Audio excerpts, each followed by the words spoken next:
Saludos. Vamos a ver el método de ordenamiento Counting Sort u ordenamiento por cuentas. Este método aprovecha la ventaja de conocer el rango de los números en la matriz por arreglar. Se usa para ordenar un conjunto de elementos contables. Estos elementos deben ser enteros, además de que pueden repetirse. Pasaremos a ver el algoritmo e implementación conjuntamente con un ejemplo. Bueno, en primer lugar, se tiene que hallar el intervalo dentro del que están los datos por ordenar. Así, tenemos que hallar el valor mínimo y el valor máximo. Luego, con este intervalo, se crea un vector de números enteros con tantos elementos como valores haya en el intervalo. A cada elemento se le da el valor 0, que son las apariciones luego. Tras esto, se recorren todos los elementos a ordenar y se cuenta el número de apariciones de cada elemento, usando el vector anterior. Por último, se hace la suma correspondiente de elementos y se recorre este último vector para ver todos los elementos ya ordenados. Veamos aquí. En la línea 6 definimos una función que nos va a imprimir y con la que podremos ver el vector por ordenar. Tiene por argumentos al array y a su longitud.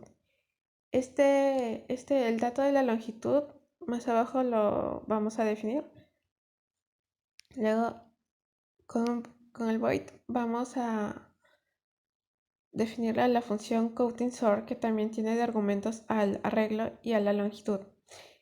Aquí están las variables por usar y jk n, que va a empezar en 0, y como ya se había mencionado anteriormente, se tiene que hallar también el valor mínimo y máximo, min y max. Comenzamos por ahí. A las variables min y max se le asigna el primer valor del array.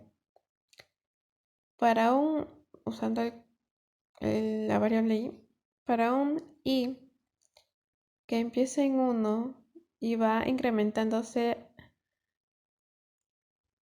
así sin pasar el valor de la longitud del arreglo, se tiene que, si el iésimo valor del arreglo es menor que el valor min establecido en la línea 16, este pasará a ser el mínimo, el min. Caso contrario, se queda con el primer valor del arreglo. De igual forma, para hallar el máximo, si el iésimo elemento del arreglo es mayor al máximo establecido en la línea 16, este toma el valor del max. Caso contrario, se queda con el primer valor del arreglo. Luego establecemos el valor de k, que va a ser el número de bloques para el siguiente vector a crear. K está dado por max menos min más 1. Aquí creamos un puntero de tipo entero, el puntero b con k espacios asignados. Creado el puntero, también se crea el vector con k espacios, todos con elementos igual a 0. Luego pasamos a contar las veces que se van a repetir. Aquí se va a tomar por el lugar, en la casilla en donde están los números, ¿no? Para eso está el for de la línea 33. El contador i va a empezar en 0 y va a incrementarse sin pasar la longitud del arreglo, ¿no? y nos va a decir en qué espacios es que se tiene que contar y cuántas veces se tiene que contar la repitencia. Luego pasamos al for de la línea 36. Ahí se van a tomar, el i va a empezar su valor desde el mínimo, desde el min, hasta llegar y tomar el valor del max. Aquí lo que va a pasar es que con el segundo for va a sobreescribir la matriz original con los valores conteos de i. Y así nos va a dar ya el arreglo, se va a imprimir el arreglo ya ordenado. Usada ya la memoria se libera esta y pasamos a ver a la función principal, que es la aplicación. Aquí el array cuenta con los elementos -3, 3, 8, -1, 0, -2, 4.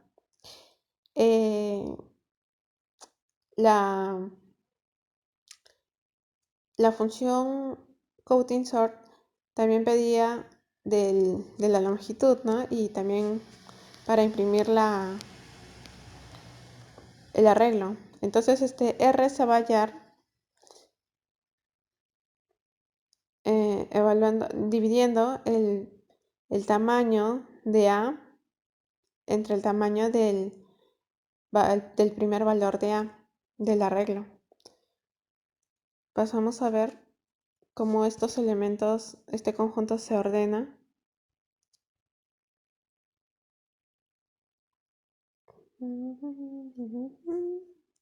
Y aquí está ordenado. Aquí tenemos el arreglo por ordenar con elementos -3, 3, 8, -1, 0, -2 y 4. El elemento mínimo -3 y el elemento máximo 8. Así tenemos el intervalo de -3 a 8 indicado en el arreglo debajo de índice. Establecemos también el vector que nos va a contar cuántas veces se va a repetir. Primero se le asignan a todos sus elementos el valor 0. Luego vemos que el valor -3 se repite una sola vez. Ese 1 se va guardando. El valor -2, -1 y 0 también aparecen en el arreglo original una sola vez. Estos cambian el valor 0 a 1. Al igual que el valor 3, 4 y 8. Estos se cambian también el valor a 1. Los demás valores como 1, 2, 5, 6 y 7 se quedan con el 0 asignado en un primer momento. Ya. Luego sumamos los índices con los elementos. El valor -1 se había repetido una sola vez, se queda ahí con el 1. El valor -2 se repitió una vez. Entonces, este 1 sumado a ese, aquí se guarda el valor 2. El valor -1 y el valor 0 también se había visto que aparecen. Entonces se suma y se tiene el 3 y el 4. Sin embargo, los valores 1 y 2 no aparecían en el arreglo original. Entonces a estos no se les suma, se mantienen con el 4 y 4. El valor 3 apareció una sola vez, se suma, tiene el valor 5. El valor 4 también se suma y se tiene el 6. Los números 5, 6 y 7 no aparecen, entonces el 6 se mantiene porque no se suma nada, pero el 8 sí. Al sumar se guarda el 7. Entonces en la línea del índice ubicamos a los números que que conforman el arreglo original y los ubicamos en un arreglo del mismo tamaño que el original. El -3 tiene el 1 asignado, entonces lo colocamos en el primer espacio. Pero también se pudo haber empezado por el elemento 4, de atrás hacia adelante. De igual forma se va a tener que el arreglo final va a estar arreglado de forma creciente. Si hubiésemos tomado el valor 4, este está asignado al espacio 6 y es donde aparece. Siempre y cuando se tome con 1, 2, 3, 4, 5 y 6. Normalmente se empieza con el array. El primer elemento es siempre asignado a un 0, 1, 2, 3, 4, 5 y 6. Pero aquí en este ordenamiento es así. Y es así como se tienen ya los valores ordenados.